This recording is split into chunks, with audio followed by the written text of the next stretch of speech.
Господи всемогущий, любящий Небесный Отец, вся хвала и вся слава только Тебе.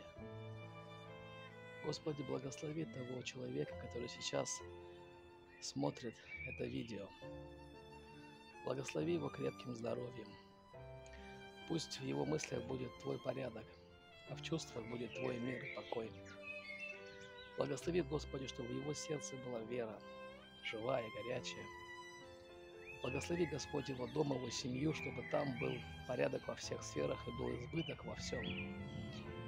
Господи, благослови дела рук этого человека, чтобы все, что он делает, было успешно для славы Твоей. Господи, защити его от всякого рода зла, и пусть через его жизнь во всем прославляется Твое драгоценное имя, Господь. Спасибо Тебе за все.